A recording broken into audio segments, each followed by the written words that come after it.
Good evening and welcome to Electronic Game Information and our exclusive coverage of the Level Up 2020 Gaming Convention in beautiful downtown Las Vegas. But first, the news. Questions remain as to whether or not the update for The Witcher 3 for the Nintendo Switch, which allows cross-saves with the PC version, is fair, because I spent almost 200 hours playing through it on the PlayStation 4, and I would like the opportunity to move that new Game Plus file to some more powerful hardware. Full disclosure, I have bought all of the Witcher games twice.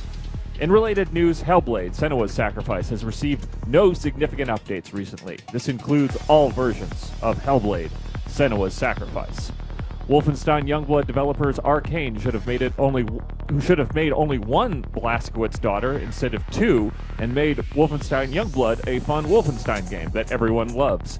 Maybe they'll finally re-release Wolfenstein 2008. Wouldn't that be something, Alan? Alan? Wouldn't that be something if they re-released Wolfenstein 2008? Robbie, I can hear you. Are you talking to me? Absolutely, Alan, I can hear you. We are talking about Wolfenstein 2008, the long forgotten Wolfenstein game with a slight open world vibe, kind of a village that you explore, and you kind of spoke out from the village center, and you take on different missions in different sort of planes of reality. Developed by Raven Software. This is a stream. We're streaming about Wolfenstein. Wolfenstein 2008, Alan. We are talking about Wolfenstein. Can you see me? Yes. Hi, Robbie. Hey, Alan. You're on the mean streets there. You're on the Las Vegas downtown, old Las Vegas. It's so. It's such an exciting place to be at this time, and I'd like to get your feedback on Wolfenstein 2008. 2008 was a great year for Wolfenstein. The guns were, the weapons in the game were bigger than, it was a fun game, I think. I didn't play it. Back to you in the studio. I'm sorry. Thank you, Alan. Turning to A Plague Tale: Innocence, you'll be happy to know that all of the murder that I committed during my roughly 12-hour playthrough did not seem to affect the ending of the game nor the evolution of my young brother, Hugo, into a being who controls the rats now. That's a special EGI. Hats off to games that don't try to teach us about the consequences of our actions. Train Simulator 2020 got off to a good start. The humble bundle offering of the base game plus a number of expansions for $12 was a good deal I could not pass up. Unfortunately, my first attempt at making the West Palm Beach to Miami airport run was cut short when I didn't heed a signal that wanted me to switch tracks, and I ended up derailing an entire CSX freight train. And finally, we say goodbye to February's Games with Gold.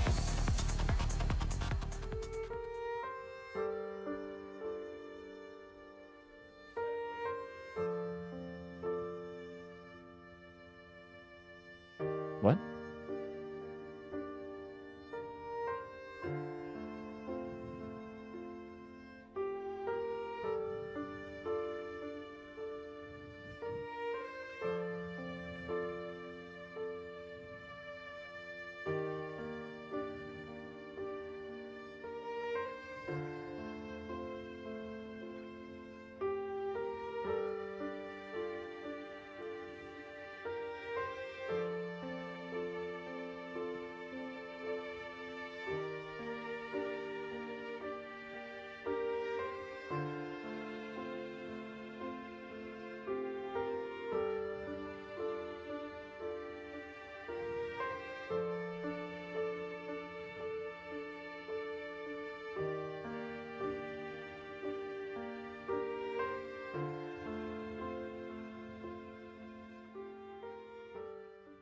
Alan, would you like to share some of your thoughts about February's Games with Gold? Yes, Robbie, I can hear you. It's February Games with Gold, and I'm tired of it, and I'm ready to come I want to go in the car and go home. Alan, I'm sorry to hear that you're not feeling too well, but I do want to know what your thoughts are with the February Games with Gold lineup. It seemed like it was a mixed bag at best. Can you ask it in a different way that I understand it? There was 4 games on the Games with Gold lineup. You had Fable Heroes, you had Star Wars Battlefront, that's the original Star Wars Battlefront for the Xbox. You had TT Isle of Man. Got it. And Call of Cthulhu, of course. The Call of Cthulhu game is a wonderful action-adventure game that takes place in the Cthulhu mythos that allows you to explore some of the spaces that some people may have read about or in H.P. Lovecraft books or maybe played through as characters in the pen and paper. And how do you want me to feel about it? Well, I would like to know your thoughts because as we're sort of moving from I'm February tired. to I told to you March, about it. we want to maybe consider what the difference is between the February Games with Gold and the March Games with Gold, which what those might be and what we could expect going forward. I don't know the difference, and I don't know about the different games that you said, and I'm done doing it. What's wrong? It's tired. It's tired out, and I need to not. I don't know how to. You asked me so many interesting questions, and I'm just not doing the show justice, or I'm not doing you justice by my answers they're bad tonight. So Well, my feeling is that my feeling towards the Games with Gold, the February Games with Gold, Alan, if I can just give you a little bit of a lead-in to maybe get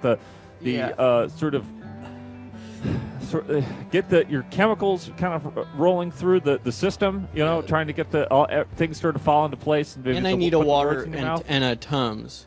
The Fable Heroes and Star Wars Battlefront sort of seem to me to be the weaker of the 4 games with Gold, and your Call of Cthulhu and your TT Isle of Man who seem to be on the stronger end. So I'm wondering if people that are rushing out to get that, to finally get their last grasp of those games before they leave the Games with Gold program. Right. If they might be considering the TT Isle of Man or Call of Cthulhu because more than the Fable Heroes. Was the Heroes. It was not the better of the games, and the Cthulhu game was the one that was my choice. Back to you, Robbie. I love you. Okay, Alan. This just in. We have an Can EGI I sit? exclusive. Can I sit? We have an EGI exclusive. Alan, would you care to guess what our EGI exclusive might be? It's something. It's a receipt that you kept from a game that you bought, and you got a good. You got more. They didn't charge. You returned the game, but they actually let you keep it. I don't know what it is. Alan, this is a EGI exclusive look back at Warhammer: Shadow of the Horned Rat. Oh. The often overlooked PlayStation 1 real-time strategy game. Okay, this is EGI. Oh, this just in. We got an EGI exclusive new Warhammer game. It's a top-down. Alan, let me help you out there. Thank you, Warhammer: Shadow of the Horned Rat, players take control of Commander Morgan Bernhardt as he leads his mercenary army called the Grudgebringers, named after his magical flame sword.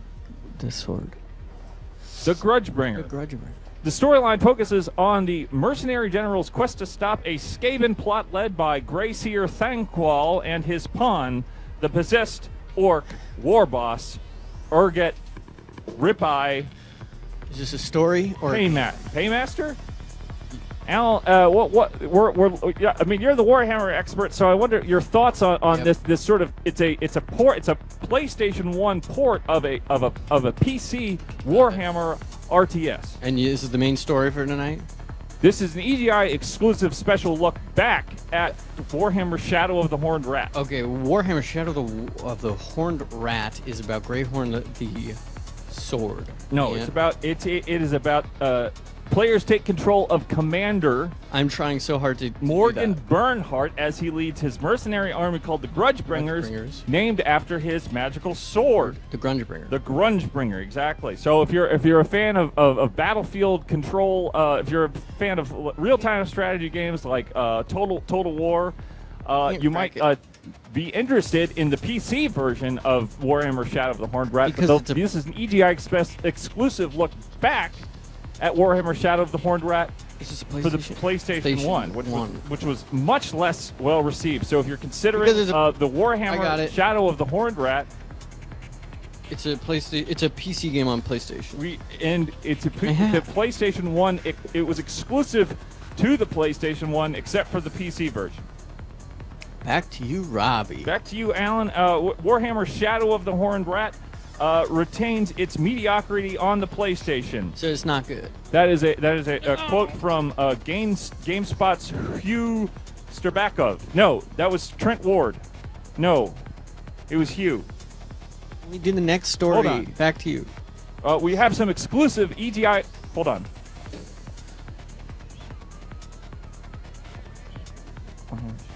Retains its mediocrity. Retains its mediocre on the PlayStation. This just contradicting Trent Ward, Robbie. GameSpot's Hugh Sterbakov. So it was either Trent or Hugh. Robbie, how much longer is the episode? Because we have some exclusive footage that we got queued up of Warhammer Shadow of the Horned Rat on PlayStation 1. So let's quickly just take a look, Alan. Okay. And let's get your real-time comments here. Okay, what is this? This is Warhammer? Shadow of the Horned Rat. You take control of Commander Mergen Bernhardt. And the sword is moving. Grudgebringer. But who's moving it? That's you. That's the Commander Morgan Bernhardt. And that's me. I'm Commander Morgan Bernhardt, and I'm the swordbringer. And I'm the mouse has been. So this is a PC game, and that's like the mouse. It looks like the sword, and it moves around the screen, and then you select on. It looks like you select an army. The gameplay offers little. Following a raid on the tower of a Click sorcerer. around trying. Oh no, I get it. You get placed right. Okay. Yes, my lord. And who is that? A Skaven Grey Seer named Thanquol. And that's the Grudgebringer talking. No, that's okay. There's Minhir. Thanquol. Okay, there. I saw fire, but nothing happened. And then that's Warhammer Shadow of the Horned Rat. And I don't see the.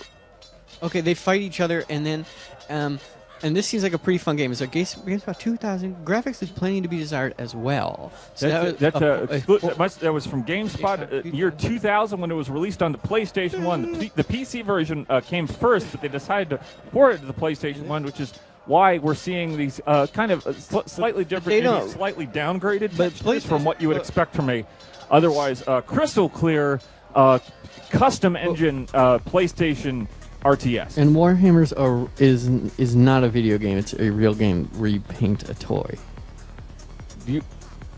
So and the PlayStation 1 is old because they're already on 5. Well, they're on 4 and 5 is coming out, but it's good to take some time off to kind of look back and see how far we've come. Because if you look at some of these newer real-time strategy games, your Halo Wars 2. You might think, well, that's not that impressive. But if you look back at Warhammer Shadow of the Horned Rat, and you think, well, Commander Bernhardt, you can't even tell Commander Bernhardt from Captain Thanquil. Even though it's night out, it's still bright as day in Las Vegas, and I want to go home. I don't like Las Vegas anymore. I thought it was different. Well, Alan, we are here covering of course, the Level Up Expo, which has come and gone, but there's still plenty of topics to discuss. There's still plenty of games to kind of think about. We've seen plenty of. Let's take some calls and let's see what other people have to say about the Level Up Expo and Warhammer Shadow of the Horned Rat, or maybe it's follow-up Warhammer Dark Omen for the PlayStation 1. Hello? Hello, you're on the air with Electronic Gaming Information. We are talking about expos, we are talking about Las Vegas, and we are talking about Warhammer Shadow of the Horned Rat. I actually have no idea what's going on. I'm with my friends Ian and Marissa, and we're watching for the first time, and we're really intrigued, so we wanted to call to talk to you guys because we're a little confused. This is a video game talk show where we talk about games both new and old, and we have currently right now a special look back at a old classic real-time strategy game, Warhammer, The Shadow of First the time Horned viewers Rat, and it's of EGI will notice it's a very interesting show hosted by Robby Rackleff. and special correspondent Alan Resnick, and we are here live in beautiful Las Vegas. and we are live. Speaking of Alan, he looked kind of upset. Is he okay?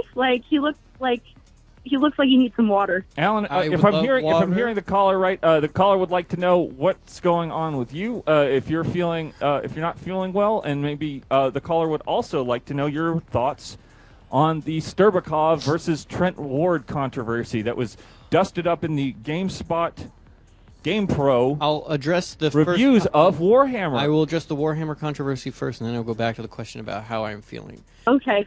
Cool. Cool. In terms of how things have shaken out with the Warhammer controversy, it just seems like Trent Ward was in the wrong. Secondly, I'd like to move on to how I'm feeling. I am tired. And I do want to.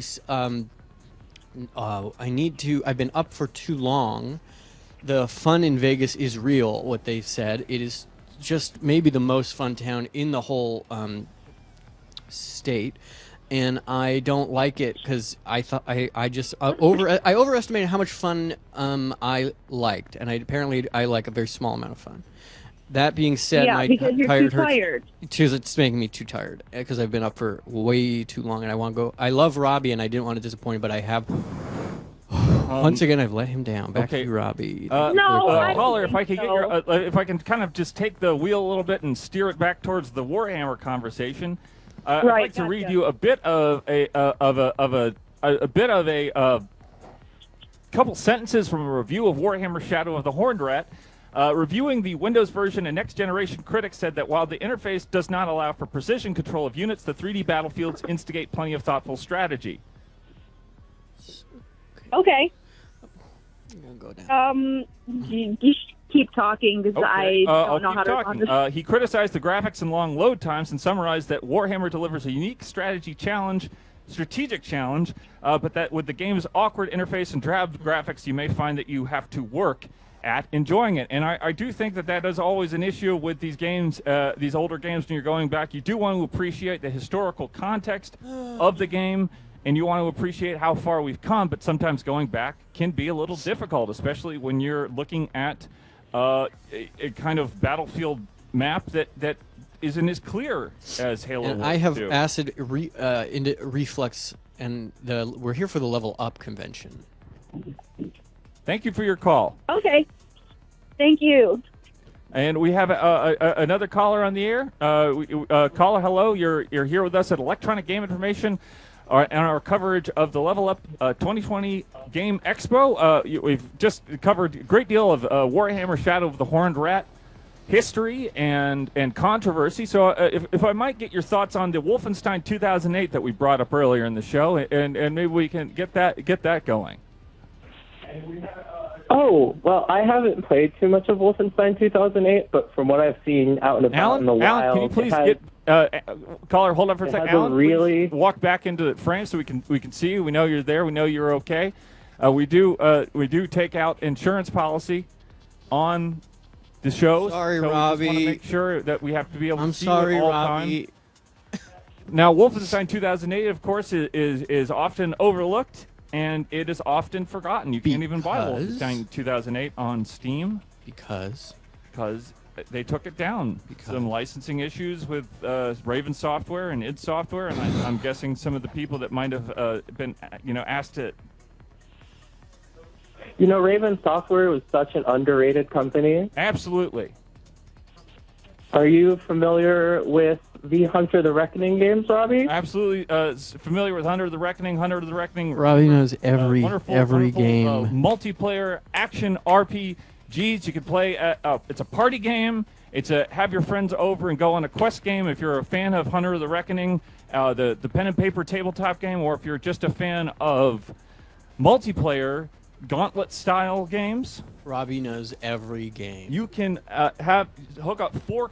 Period. You can hook up 4 controllers to your Xbox. Oh, Remember those so good. Xboxes, Alan? I told you he had 4 controller I told ports. you. My hair hurts. Yeah, So, caller, I know right now my thoughts, players your best memories of Hunter of the Reckoning on the Xbox or the PlayStation 2 version, or even the sequel, Hunter of the Reckoning 2, which was I just have on the to Xbox. say, playing the original version on the GameCube is actually my fondest memories. Me too. Hello, Robbie. Did it come out on the GameCube, Alan? I don't know. I thought it did. All right. Well, thank you for your call. Thank you for reminding us that there might have been a Thank you, Robbie. Hunter the Reckoning, and we do have some exclusive footage that we are going to show you of our wonderful trip to Vegas, Nevada. You got to say Nevada. And we are going to watch that.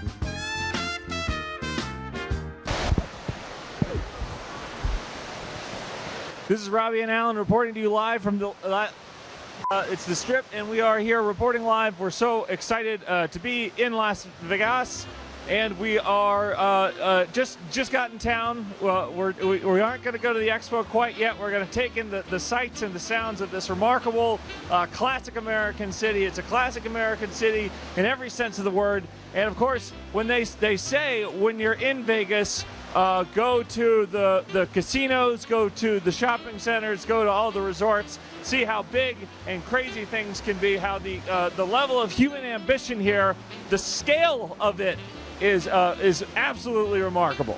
I've only been in Las Vegas for moments, just mere moments, but I'm already having such a wonderful time. Robbie said we could have fun, and I am looking forward to fun. She's given me $20 to do with what I please, and I promised I wouldn't get into any trouble, and I won't. I love you, Robbie, and I promise to behave. We're having a great...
Blackjack, baby.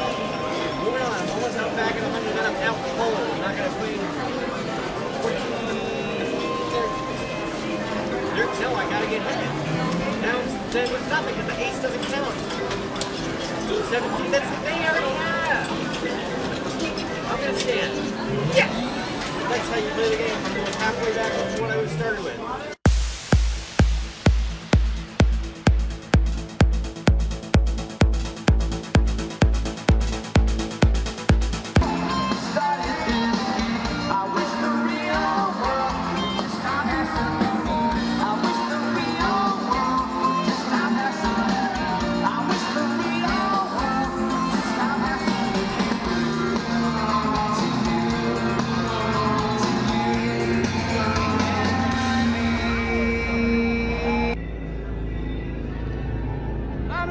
people of Las Vegas, how's Kyle?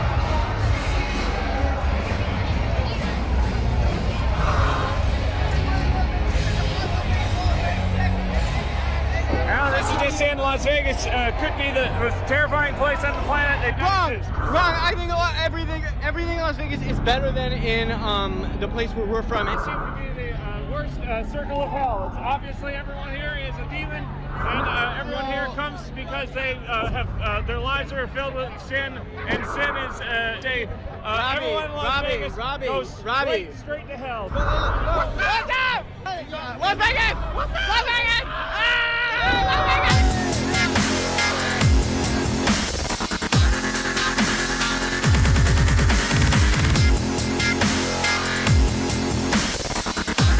It's the worst place I think I've ever been in my entire life, and I just ready to thought we came here looking for some sort of American dream. We have instead found a sort of warped mutant version of reality that exists only in the with my best friend Robby, and light that springs. there are video games everywhere, Robby. Like corpse stench out of Robby. the desert in the middle of There are video games everywhere. Oh my God, Robby! Las Vegas is awesome. They all had sex. There's a big dog and a little kid. Everyone is on drugs, and it's just like the coolest place I've ever been. Oh my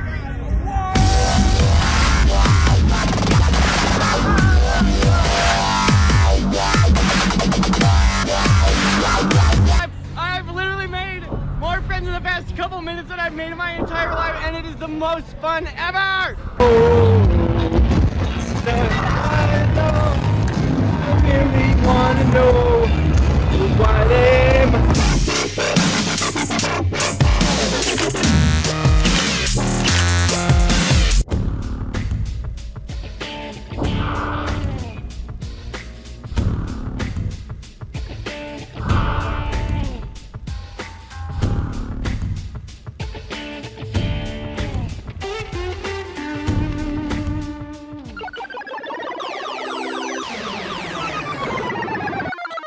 And we are back with the arts. We have a wonderful stack of art sent in by viewers, and we are going to dive right in right now because there are some wonderful pieces here. Here is a wonderful drawing by Ashley H. It says, "You are the Bird King. You can do anything." Of course, last week we covered the Revenge of the Bird King for the Nintendo Switch. It was a very intense coverage. It was a deep dive into what makes Revenge of the Bird King special, what makes it great.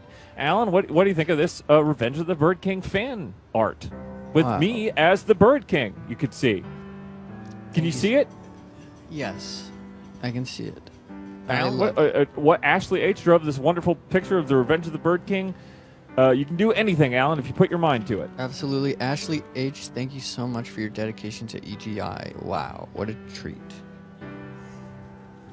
Benjamin Blayholtz has sent in this amazing image of course, the Bird King over here and the creature that I devised for a project that is currently postponed, and another bird in the middle. Benjamin Blayholtz, Alan, what do you? Let's get some feedback. With the viewers have spent the time to make this art so that we can kind of look at it. Benjamin Blayholtz made this wonderful. Robby has made a show that demands to be watched, and you did it, and you drew it, and the show. You're a friend of the show. Thank you, Benjamin Blayholtz. You are a friend of the show. So is Ashley H. Alan. Ashley H. is also a friend of the show. So is Ashley H. These are all friends that watch the show with us. That they're here with us in spirit. Sometimes they are here with us in voice, and sometimes they are here with us in art, like this wonderful piece by Nacho Cheese. Nacho Cheese is us driving through down the highway to the city. Where you had such an interesting experience, and maybe someday somebody will draw their interpretation of what happened to you. I had so much fun, and now it's time to stop doing it. I'm sorry for. And there's us, and there's the Eiffel Tower, and the Space Needle, and the Castle one. Beautiful drawing by. Oh, okay. Was that Let's Nathan? move on to Laura Lynn Leak. Friend of the that show, Nathan? Laura Lynn Leak has delivered this amazing image of Philip, the strange child who lives on rooftops in the project First-time that viewers of the we show currently won't have. know what this is. But on Robbie hold. made up a beautiful video game, and then we didn't. There's a big snag in the plan, and now the game is. And Laura closed. Lynn Leak has written some dialogue for Philip here. This is unofficial dialogue for Philip, but let's just go ahead and dive right in. Do you dream? Do you dream, Philip? That's me. Has many strange and fanciful dreams, but seldom do my parents listen to my tales. Oh, but they are such wonderful dreams. I whisper them to myself as I skip along the rooftops. Tra-la-la. But you strange outsiders, let me share with you the secret dreams Philip hides inside his heart. What a secret bond of trust! Oh, such bliss! Last night I dreamt I walked upon a mountain the shape of a man, or perhaps upon a man as tall and as vast as a mountain. Isn't that silly? I walked and sang and walked until at last I gazed upon that craggy visage, Robbie, you should make half the shrouded game. in mists above me, his high, mighty brow furrowed in some dark torment, moist and dripping with anguish. This reminds Yet me. his eyes, oh, his eyes, deepest and blackest of tunnels that burned and beckoned me forward. Perhaps you may find me incautious if I tell you what I did next. Oh, should I tell you? But suddenly I found myself clinging to the rocky prow, gazing into their depths, and what next? Oh, what next? I whistled. Ha ha ha, silly Philip, and you know what I heard? Can you guess what? And then it cuts off. Because it's like in a game, sometimes the dialogue boxes kind of cut off the end. Robbie, this is the game that Robbie made up, and it makes Robbie so much happier than any of life's pleasure. Here's another it's a hot rod. It's, we ended up taking a sedan, but here's a hot rod that maybe Alan and me are driving to the expo. This Tesla. It's not. It is a Tesla. It's a good eye. Robbie, I can't. And we only have a couple more, Alan. So here's a drawing from, of course, friend of the show, Grace Toscano. The Tesla was brought in by Nathan Vegetable, who fucked everything up. Grace Toscano has drawn me. I don't need lights to drive. And there you are in the background, Alan. There you are, kind of shrouded in darkness, not like you are now, Alan. Just bathed in light and having a wonderful time hovering. Robbie, I got sick somehow, and I don't feel so good. And I'm sick. Level Up 2020. Convention 21. And one final piece, this of course comes from Nico. Nico has sent in a drawing of me and my friend Alan sleeping in the desert night. Let's do that. Let's blanket. go to sleep, and I'll go back. We'll go to Alan. Let's get back in the car. Sleep is. I want to sleep with you. We'll slap what? And of course, Alan, we have 2 questions now. We went through all the art, and now we got the questions. So let's get to the questions. Sent in by viewers, sent in by our viewers, our audience. It's wonderful questions that we don't get around to covering everything about the world of video games. So it's nice to go and go back and see what kind of questions we may have missed. Alan, why don't you give us a start? Okay, it's the letters. It's the letters. This question comes from KP Sentai. Friend of the show. Would you online play with me in Animal Crossing's New Horizon? KP Sentai, yes. Yes, KB Sentai, yes. If we can figure out a way to do it where we're fair and we can do it. So thank you, KP Sentai. Doctor Who 42. This is from Instagram. Has asked EGI with Robbie, what is your favorite DOS game? And of course, I'm going to have to go with Veil of Darkness. Veil of Darkness is, of course, the action RPG that is a kind of gothic, twisted tale of a man who crash lands in an Eastern European mountain town and is immediately thrown into a twisted tale of werewolves and vampires, and the intro sequence has a bat exploding into guts on an airplane window. Very cool. Very cool. Alan, what question for you? What was the question? You have them. Gabalicious434 says, I need a good name for mine. Island in Animal Crossing New Horizon. People want to know about Animal Crossing. Do you guys have any suggestions? Yes. My suggestion would be to call it Robby Island. It sounds kind of like Robin Island, which is the island where Nelson Mandela was in prison. So, might want to consider something else. I'm going to name my island Robby Island after Robby Rackleff, not Nelson Mandela. Melvana Cha, the rest of the name is cut off. We've covered Battle Monsters, and this is true. We have covered a great deal of Battle Monsters, but what about its PS1 sequel, Killing Zone? Alan, you're the Killing Zone expert. Why don't you take this one? Take it away. Can you restate the question? Melvana, Melly, would like to know about Killing Just Zone. about it? Yep. Killing Zone was one the sequel to Battle Monsters. Right. Battle Monsters was, of course, a multi-tiered 2D fighting game with a lot of characters. Yes. And Killing Zone was a different game, but it was the spiritual follow-up, and it was in 3D. Yes, it was very. So Killing Zone was a spiritual follow-up to Battle Monsters, and it was similar in a lot of ways, but it added the third dimension of the Z depth for depth, because it was a 3D game. Here's a question from Marco Hates You. What is your favorite smell? I don't know. My favorite smell is probably going to be a Robby. Back to you, Robby. All right. Catherine from, and then it's a storm. It's a storm emoji, and then a fingernail painting emoji. Catherine from would like to know what is your opinion on the classic Wii title Elebits and the different Elebits that are involved in the gameplay. Alan, I'm a big fan of Elebits. I imagine that you are also a big fan of Elebits. For those of you who are uninformed, Elebits is a game where you use the Wii remote to pick up objects in the house and throw it up and uncover the Elebits and then collect the Elebits. And the Elebits are used to power the house. Mm-hmm. I'm a big fan of Elebits. So if you're looking for an interesting way to kind of toss things around and turn on lights and maybe get the refrigerator started, then you might consider Elebits for the Nintendo Wii. And the follow-up on DS. Yes, both the Elebits games are my favorite games.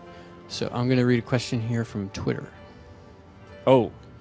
There's a Twitter question from Cody CRD Cody DeMattis. I can't say his name. Just as, how are you today? To Cody, I would like to just let you know that I'm sick. And thank you for your question. I'm sorry. Wham City Out of Context. This is also from Twitter. Wham City Out of Context would like to know, what are your thoughts on Illbleed?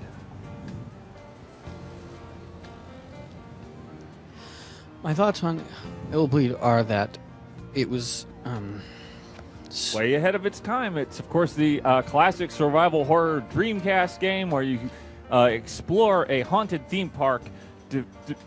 Is it the grandfather that built the theme park? Yes, his grandfather built the theme park, and it was ahead of its time. Is probably my main point about that. And you have to stay alive by not getting too scared. And if you're in one of those abandoned theme parks at night, or if you're in a kind of Halloween haunted house, you're going to get scared. But this game could scare you to death. That's Illbleed for the Dreamcast. I'd love to see an HD update in the same way that they HD updated Shenmue 1 and 2 for Xbox and PlayStation and the PC. It was too scary. That was the letter. That was the letters. Thank you so much for your questions. We are always glad to see questions, and if we don't get your question, don't feel bad. We just have a lot of them. Alan, we have a special guest tonight, don't we? Yes. Would you like to clue us in on who the special guest is tonight? Oh, it's Yuka from the classic revisiting of the 3D platformer genre. Yes, Yooka-Laylee. I got it, Robby. This is my special EJ exclusive. I'm going to do an interview with Yuka from from what was it? Yooka-Laylee. Yooka-Laylee, the game. And of course, the follow-up, the 3D platformer Yooka-Laylee and its follow-up, Yooka-Laylee and the Impossible Lair, which is, of course, the Donkey Kong Country Returns-inspired I'm doing it. platformer with Yuka. Bees. Yuka, let's talk about that. Are you here, Yuka? What's up? This is Yuka. What's going on? Yuka, I have so many questions I don't even know where to begin, but I'm here. We are here in Las Vegas. What's happening in Las Vegas? Go. Well, you see, I wouldn't really know because, after that last game with the Kickstarter, we kind of blew through all of our money, and lately had to kind of take some money out from the Columbos, and it's been kind of stressful. We can't really go within the city limits, or else they said they were going to break my kneecaps. So what you're saying is Kickstarter is not easy for anyone, even a big star like Yuka. And Well, Kickstarter, of course, Yuka. If I can kind of pull on your ear for a second there, Yuka, the follow-up to Ukulele was, of course, Ukulele and the Impossible Lair. And if I could get your opinion on what you think may have made people decide to go away from the 3D platformer and towards the 2D platformer with the kind of interstitial Zelda overworld style. did you hear that? Well, I think it's sort of a matter of people struggle with collecting a bunch of items in front of them. It's one of those things. It goes back to the Banjo-Kazooie days where Kazooie would just collect, one Quaalude after another. They had to kind of translate that over to eggs because it wasn't very kid-friendly. And the new generation doesn't get that. They're too busy, looking up free porn on their phones. They don't really get. Here's the thing: is that platformers. I think you're onto something here. I do think, because I find that those Banjo-Kazooie, like those platformers of old, had a kind of magic to them, had a value to them that some of the current batch do not. And I don't think that. Why do we have to feel like we are being held back by the kind of flippant impulses of a newer generation of gamers? Is that true? Well, I would agree. I think it's mostly just a matter of attention span. You have all these kids doing their Fortnite dances, and I remember I heard Grant Kirkhope say one time that the next time he saw a kid try to do that L dance, he was going to drop kick them into a fire hydrant. And I had to agree with him because it's affecting children's games, where all these kids are playing these shooter games that require no attention span, and it's just kind of, the whole genre is, in the shitter. What if there was a dog named Git and a cat with a road on the dog named Tar? Would you do that? Well, I don't know about that. See, if they were going to do a musical instrument, I heard they wanted to do the clavichord, but it's so that would be like a snake named Clava, and he was friends with a turtle named Cord. Clavichord? Yeah. Yes. Robert turtle? Cord. Yeah. Well, who rides on who? It would be. Well, see, I think the turtle would have to be the one who rides on the snake, because if you think about a turtle going, no one wants to play as that. When you have a bear with a backpack, that's already a pretty hard sell. At least the bird's in the backpack. They can get away with it. Well, what about a fish named Tron? It's a matter of perspective. I don't know. I was pretty high at the time. Yuka, I'd like to ask you one last question, which is that your Team 17, the developers of Ukulele and Ukulele Impossible Lair, are based in the UK. Why don't you have a different accent? Same question. Well, that's because I'm from Tomahawk, Wisconsin originally. I moved to the UK about 5 years back, when they were starting to do casting for this game. And you'd be surprised. They have some, Kazooie in particular, she's got a pretty filthy mouth. She drops the C-bomb quite a bit. It's more of a cultural difference, I guess, that I kind of can't really adapt to, from Midland America. Yuka, don't mean to interrupt you there, but we do have to keep moving along, but we're going to keep you here because we have, you're lucky, Yuka. Did you know that? Do you have Tums? I didn't really know that. They should call you Lucky's Tale. Get it? Shit. I okay. do. Because get it. you are Yuka, you're here just in time for an EGI exclusive look back at Summoner 2: A Goddess Reborn. You ready? The classic action RPG by Volition, the makers of Red Faction 2, Red Faction Armageddon, Red Faction Guerrilla, and 2005's The Punisher. Hey, Yuka. Hey, Yuka. Here's some more stuff that you might have missed about Summoner 2: A Goddess Reborn. Are you ready for some quick facts about Summoner 2, Yuka?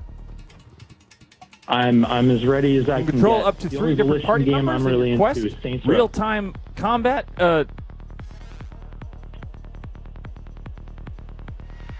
Real-time combat? travel through over 30 fantasy-based landscapes, 30 hours of gameplay,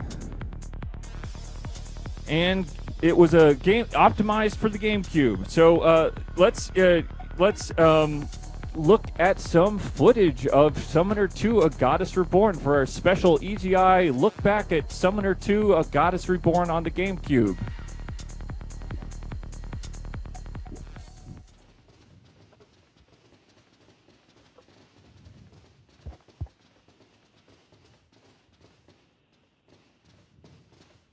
It's interlaced. What? Footage interlaced.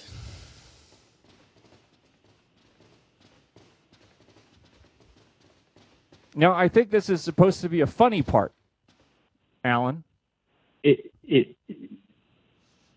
the TV's so big. This is quite an If you look, experience, I can tell you. the character models are slightly too small, or the objects in the rooms are too large. So this is a gag. I got it.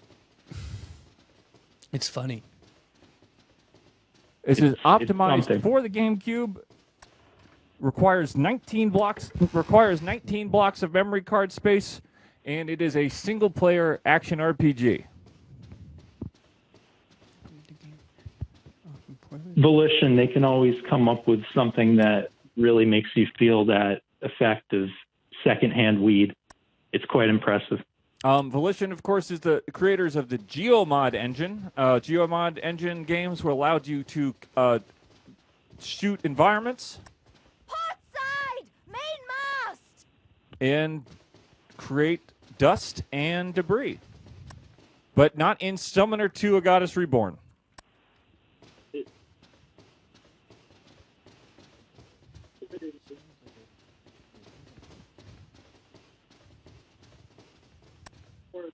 See, the thing about these sort of GameCube games is that it really depends on what year you get them in, because sometimes they look pretty solid and you get your twin snakes and that sort of thing, and sometimes they look, not the greatest. But this seems all right. I give Volition credit where it's due. Their track record is usually pretty solid, I think Thank you for stopping by, Yuka. Thank we you, have Yuka. To go to the phones and Thank take you, Yuka. calls from the viewers. But it's always great to see Thanks. Yuka, and we will look forward to your adventures Bye. in the future. I was such a big fan of Impossible Lair, Alan. I loved collecting all of the bees because those bees made it easier to take on the Impossible Lair. They collected it. Yep.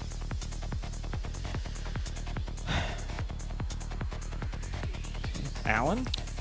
I collected all the bees in the game, the little ukulele layer. Great. Me too. I collected bees. Alan, we will be right back with here's some more footage of our trip to Las Vegas.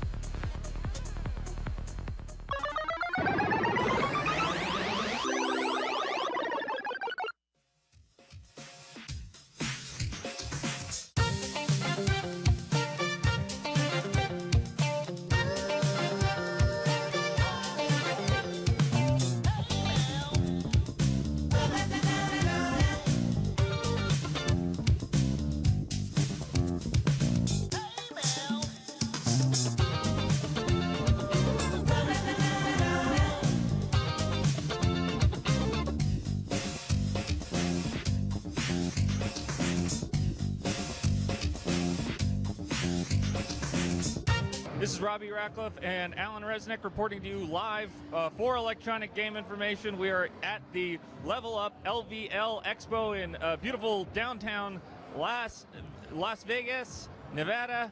It's a wonderful experience to be here with all of these wonderful enthusiasts. This is an enthusiasts event. It's not an industry event. It's not some sort of contrived and artificial and corporate mega event. This is the real deal. These are the real people. These are the people that bring the gaming industry to life. These are the people that made the gaming industry what it is. Alan? Las Vegas has fun. That's the headline of the day. Las Vegas is the most fun place ever, but inside of the buildings of Las Vegas, it is a different story. There's many people. It's less of a sexy place. It's just but it's a place, and there's a fight happening. There's a big fight behind me, and I love Robby, and I'm happy to be on an adventure. Back to you.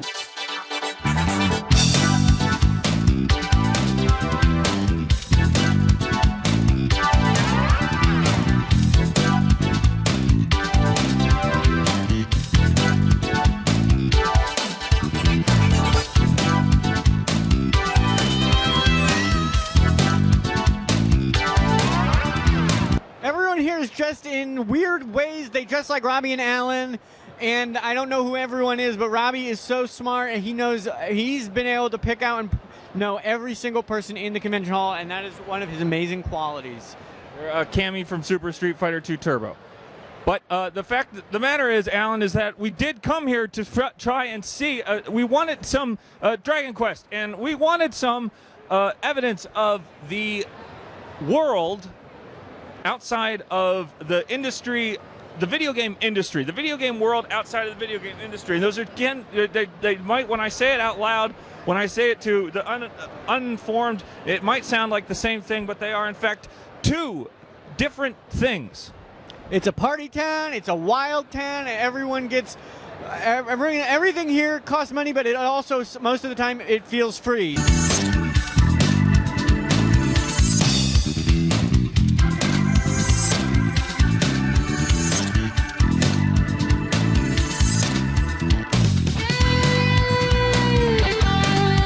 Of course, we are here for one reason and one reason only, which is the experience of a lifetime, the discovery of the self after a long year of struggle and tragedy, of misadventure and mishaps.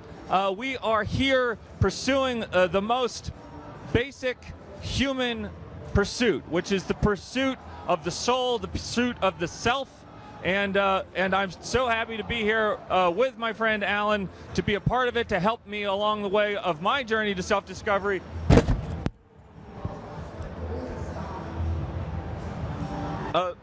And my journey to self-discovery. And I have to say, looking around this crowd, looking at all these wonderful, unique individuals, all these people who clearly care about their community, who care about the industry as a sort of a gathering, you might want to call it, less of an industry and more of a gathering. And so when I look around here, I see a gathering. I see beautiful souls. I see people with masks on. I see people who are acting like their true selves, but also I see a lot of people that are perhaps on the same journey that I'm on, who came on that long, hot road through the desert and found themselves here in downtown Las Vegas.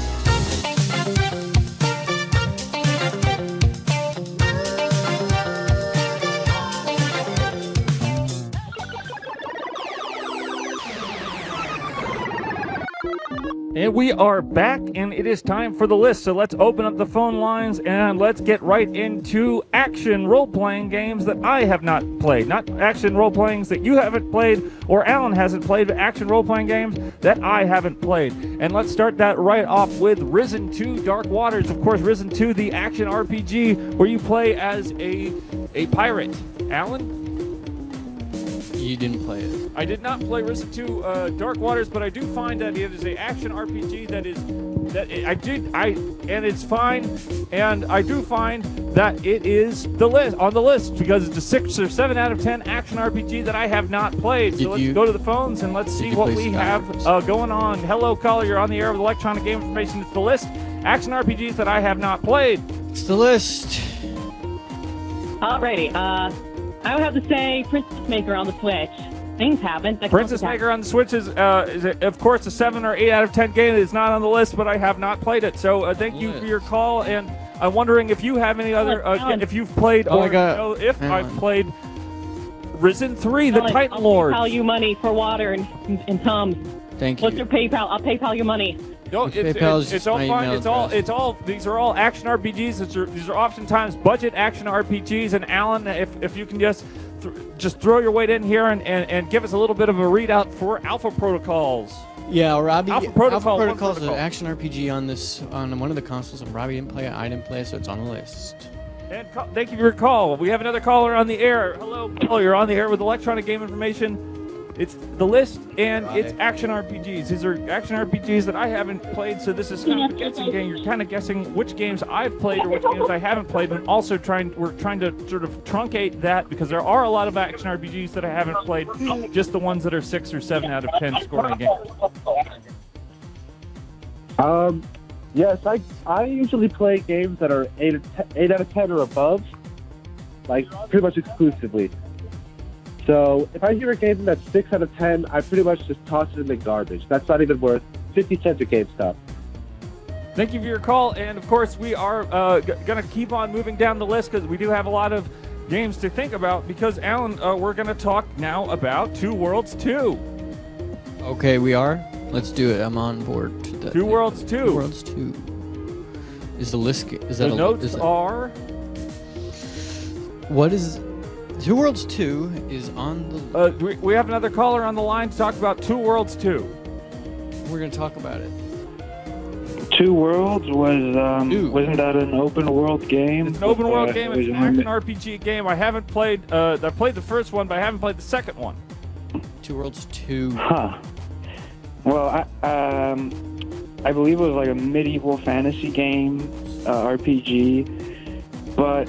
You know, I just wanted to talk about a problem I have in general with all gaming where every game thinks that they need a run button, but I think if you push the analog stick to the very end, to the farthest limit, that should be the maximum speed of your character. You shouldn't have a separate run button that should be used for something else. What do you guys think?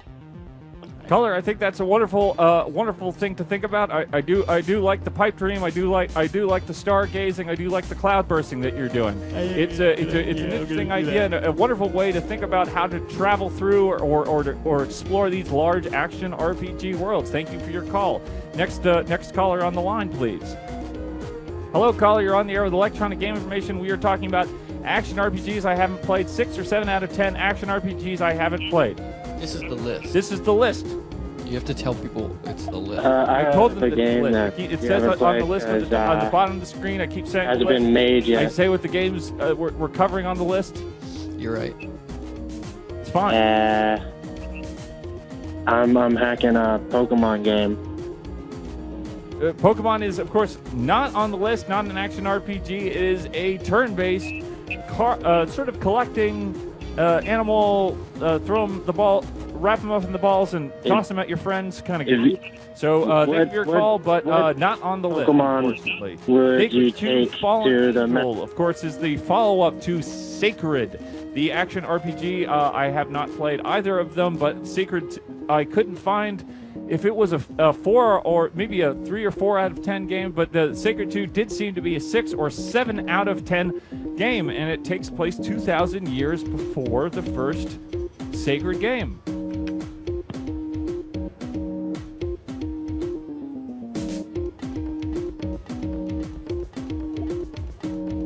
Caller, you're on there with Electronic Game Information. We are talking about action RPGs, 6 or 7 out of 10 score action RPGs that I have not played. Yeah, what's an RPG again?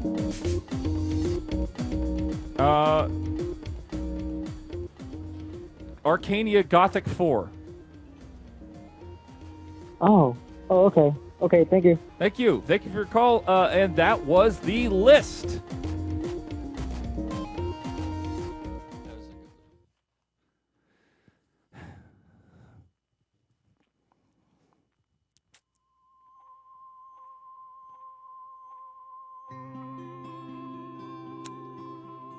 You know, I do get to travel a lot.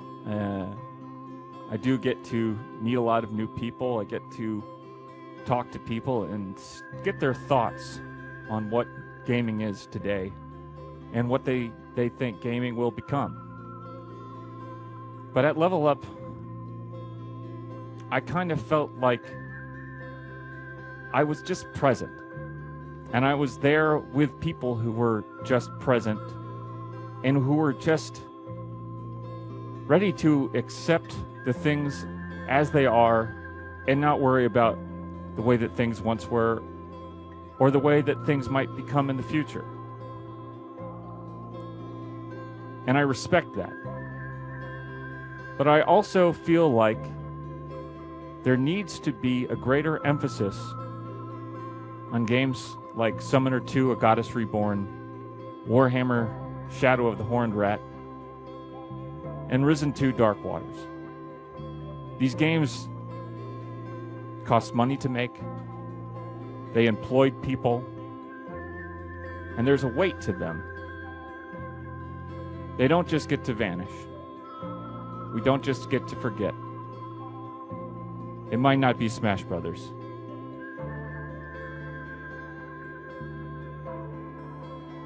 It might not be. And that was Electronic Game Information's coverage of Level Up 2020 in downtown Las Vegas. We will be back next week with more coverage and more thoughts about the gaming convention that we visited in Las Vegas, and Alan will feel better. And you can, of course, send us questions to electronicgameinformation@gmail.com. Follow us on Twitter and Instagram. Send us fan art. We will look at it. Alan, we're going to wrap up.